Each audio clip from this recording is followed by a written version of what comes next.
आज जिस चैप्टर की बात कर रहे हैं glimpses of India part 3 T from Assam.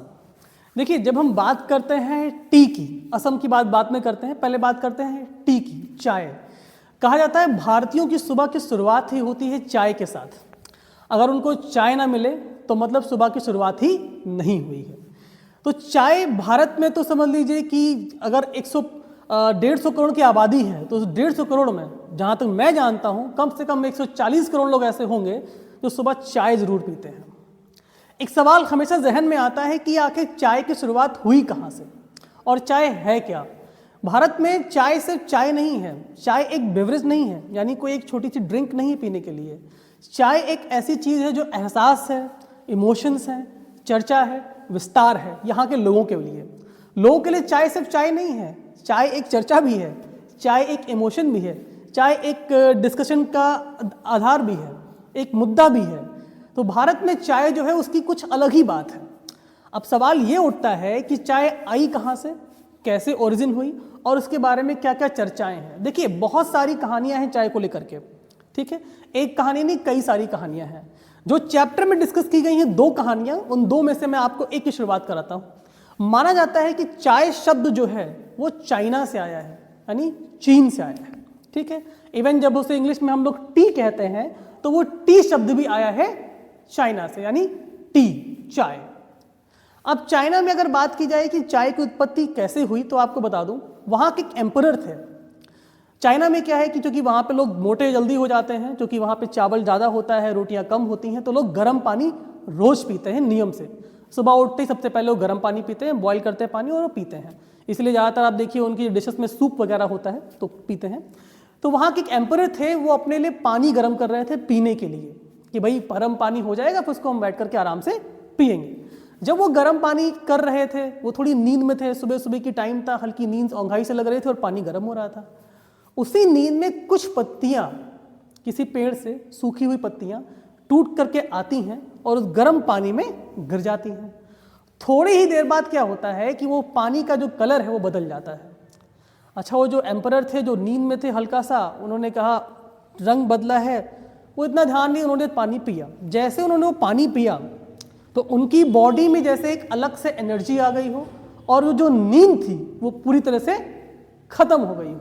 और माना जाता है कि उसी के बाद से चाइना में लोगों ने चाय को एक बेवरेज के रूप में लेना शुरू कर दिया। बाद में यूरोप में गई, 16वीं शताब्दी में वो यूरोप में गई, यूरोप के बाद अलग अलग कंट्रीज़ में सर्व हुई और फिर पूरे विश्व में चाय का विस्तार हो गया, ठीक है। ऐसा माना जाता है। कुछ लोग कहते हैं 2700 BC पहले ही चाय का आविष्कार हो गया था या चाय जगह जगह पे जाने शुरू हो गई थी। भारत में चाय को लेकर कुछ ज़्यादा ही क्रेज़ है। आप स्टेशन में जब सुबह सुबह उतरते हैं, एक आवाज़ सुनाई पड़ती है ट्रेनों में। जैसे ही सुबह आपकी 4 या 5 बज जाते हैं तो ट्रेनों के बाहर एक आवाज़ आती है, चाय चाय चाय चाय। जो बच्चा या व्यक्ति जो वहाँ से निकलता है, जो चाय बेचते हुए निकलता है, 90% लोग ऐसे होते हैं जो वो चाय को खरीद लेते हैं। तो भारत में चाय का एक अलग ही क्रेज़ है।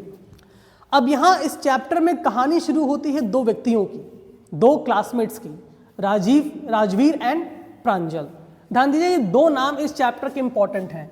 एक है राजवीर और दूसरे हैं प्रांजल, ठीक है। ये 2 नाम इस चैप्टर के इंपॉर्टेंट हैं। अब आपको ये समझने की जरूरत है कि जो प्रांजल है वो ऑलरेडी बिलोंग करता है असम से और राजवीर असम से बिलोंग नहीं करता है। तो ऑब्वियस सी बात है, क्योंकि प्रांजल असम से बिलोंग करता है तो उसको चाय के बारे में लगभग सब कुछ पता है। वो जानता है कि चाय की खेती कैसे है, पत्तियां कैसे हैं, कैसे चाय बनती है, तो उसके लिए कुछ नया नहीं है, उसके लिए एकदम नॉर्मल सी बात है। लेकिन राजवीर के लिए नॉर्मल नहीं है। तो जब दोनों डिसाइड करते कि यार एक काम करते, छुट्टियों में तुम मेरे घर चलो, असम चलो घूमने के लिए, बहुत अच्छा नज़ारा होता है। दोनों ट्रेन में जाते हैं, विंडो की सीट पे बैठ करके आराम से बाहर की ओर देख रहे हैं। राजवीर के लिए ये सब कुछ बड़ा नया था कि जब वो देख रहा है खूबसूरत वादियाँ, ग्रीनरी हर तरफ, जहाँ तक नजरें जा रही हैं वहाँ तक ग्रीनरी ही दिख रही है, उतना ही सब कुछ ग्रीन नज़र आ रहा है। तो राजवीर एक्साइटेड होता है बहुत ज़्यादा। लेकिन प्रांजल को कोई फ़र्क ही नहीं पड़ रहा, क्योंकि उसका तो वो बचपन बीता हुआ है तो उसे तो कोई फ़र्क ही नहीं पड़ना, हर छुट्टियों में घर जाता है वो। लेकिन राजवीर बहुत एक्साइटेड है और वो प्रांजल से कई सारी बातें पूछता है, ये देखो यहाँ कितना अच्छा लग रहा है, वहाँ कितना। प्रांजल को कोई इंटरेस्ट नहीं, क्योंकि प्रांजल ने ऑलरेडी सारी चीज़ें देखी हुई हैं।